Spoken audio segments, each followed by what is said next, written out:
Hello students, आज मैं आपको बताऊंगी कि सिनॉप्सिस कैसे बनाने हैं, जो कि पैटर्न होगा आपका कुरुक्षेत्र यूनिवर्सिटी। और इसमें मैं आपको एमएड के सिनॉप्सिस बता रही हूँ कि कैसे बनाने होते हैं। बहुत से स्टूडेंट हैं वो काफ़ी परेशान रहते हैं कि सिनॉप्सिस कैसे बनाएं, क्या करें। तो उसके लिए आज मैं आपको बता रही हूँ कि कैसे हाउ टू मेक सिनॉप्सिस।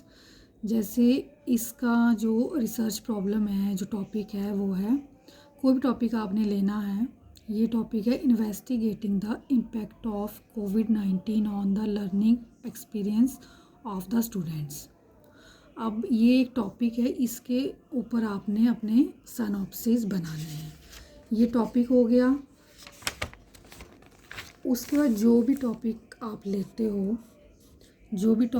लेते हो उसकी आप इंट्रोडक्शन दोगे। उस टॉपिक का आपने जो भी लिया है, अगर उसके अंदर जो भी चीज़ें हैं वो सारी आप उसकी इंट्रोडक्शन दोगे कि उस टॉपिक के बारे में आप क्या बताना चाहते हो या उसकी क्या पीछे थोड़ी हिस्ट्री रही है, उसका कॉन्सेप्चुअल फ्रेमवर्क दोगे। इंट्रोडक्शन में आप अपनी इंट्रोडक्शन 2 पेजेस की बनाओगे। 2 पेजेस की जो इंट्रोडक्शन है एमएड के सिनॉप्सिस में सफिशिएंट है।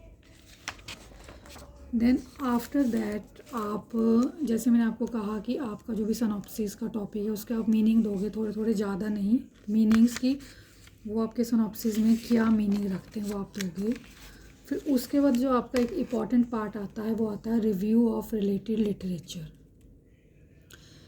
रिव्यू ऑफ रिलेटेड लिटरेचर आप अपने गूगल पे सर्च कर सकते हो अपने टॉपिक से रिलेटेड, या बुक से और रिसर्च पेपर से आप अपना इसका देखोगे। जो भी आपका टॉपिक है उससे रिलेटेड आप अपने रिव्यू सर्च करोगे और वो आप उसमें डालते जाओगे। अब जैसे ये है अंगर एंड मैरियन 2020, ओके, तो ये रिसर्च की है उसने इस टॉपिक पे। तो इसमें आपने उसके अब्स्ट्रैक्ट देखने हैं, उसके रिजल्ट्स क्या आए, उसकी फाइंडिंग्स क्या आई, उनको आपने मॉडिफाई करके अपने रिव्यूज़ में लिखना है। और जैसे अब 2025 चल रहा है तो आप अपनी 2012-13 से स्टार्ट करोगे रिव्यूज़ देखना और 2024 तक लास्ट तक दोगे। स्टार्टिंग आप अपने पीछे वाले ईयर से करोगे, ना कि आप अपने नए ईयर से करोगे। इसमें आप अपने 8-10 रिव्यू दोगे और रिव्यू देखने पर आपको पता चलेगा कि जो आपने टॉपिक लिया है उससे रिलेटेड किस किस एरिया में और किस किस ने इस पर रिसर्च की है। इसलिए रिव्यू जो है एक इम्पॉर्टेंट पार्ट है सिनॉप्सिस का, डिसर्टेशन का। देन आफ्टर आपने अपनी स्टडी की जस्टिफिकेशन देनी है, सिग्निफिकेंस क्या है आपके टॉपिक का, रेलिवेंस है। अगर आप सेकेंडरी स्कूल स्टूडेंट्स के ऊपर अपना टॉपिक ले रहे हो तो आप लिखोगे सेकेंडरी स्कूल स्टूडेंट्स के लिए आपके टॉपिक की क्या इंपॉर्टेंस है। तो आपने सिग्निफिकेंस करना है उसको कि क्या ये इंपॉर्टेंस रखता है। देन आफ्टर दैट अपने जो भी आपने प्रॉब्लम ली है उसके बारे में अपना टॉपिक लिखना है, statement of the problem. Then आपने अपने टॉपिक के ऑपरेशनल डेफिनेशंस देनी है। ऑपरेशनल डेफिनेशन जो है वो मीनिंग से अलग होती हैं। ऑपरेशन डेफिनेशन का मीन्स है कि आप किसी चीज़ को कैसे मेज़र करते हो, हाउ टू मेज़र।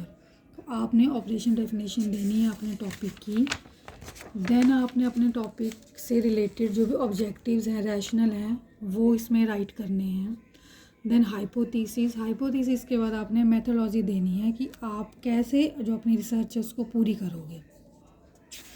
तो मेथोडोलॉजी में आपका सैंपल आ जाता है, टूल या सेल्फ मेड क्वेश्चनर है, उसको आप वहाँ लिखोगे कि कौन सी यूज़ करोगे।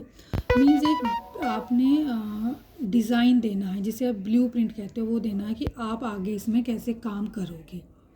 अगर आपको बाद में अच्छा टूल या मिल जाता है स्टैंडर्डाइज जो आपने अपने सिनॉप्सिस में नहीं लिखा, तो आप उसको चेंज कर सकते हो, लिख सकते हो। देन आपने स्टैटिस्टिकल टेक्निक्स देनी है कि आप इसमें मीन, मीडियन, एसडी या एनोवा, क्या आप अपनी स्टैटिस्टिकल टेक्निक्स लगाओगे। स्टैटिस्टिकल टेक्निक के बेस पे आपके रिजल्ट निकलेंगे।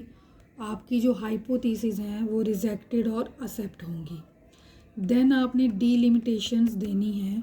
डीलिमिटेशंस में आपने लिखना है कि आपकी स्टडी कौन सी क्लास की है, 9th की है, 10th की है या स्कूल टीचर्स की है, और कौन से एरियाज़ हैं जो आपने सेलेक्ट किए हैं, या कौन सा डिस्ट्रिक्ट सेलेक्ट किया है, ये आपने कौन से स्टूडेंट्स में भी आता है, एडोलेसेंट स्टूडेंट्स हैं कि ये आपके गिफ्टेड या स्पेशल चाइल्ड होंगे, तो वो आपने इसमें डीलिमिट करना है कि आप किस एरिया पे स्टडी करना चाह रहे हो, क्योंकि डीलिमिटेशन लिखना ज़रूरी है। देन लास्टली आपके आते हैं रेफरेंसेस में एक तो आप अगर आपने 8-10 जितने भी रिव्यूज़ लिखे हैं सिनॉप्सिस में, उन सब के रेफरेंसेस दोगे कि कहाँ से आपने सोर्सेज लिए हैं, और अदर भी जो आपने इंट्रोडक्शन में लिखा है वो आप इसमें सारे रेफरेंसेस दोगे कि आपने कहाँ से सर्च करा है। तो गाइस सिनॉप्सिस बनाना कोई मुश्किल काम नहीं है, लेकिन उसके लिए आपको थोड़ा टाइम देना पड़ेगा और मेनली जो रिव्यू हैं वो सर्च करने पड़ेंगे। Hope all you understand. Thanks.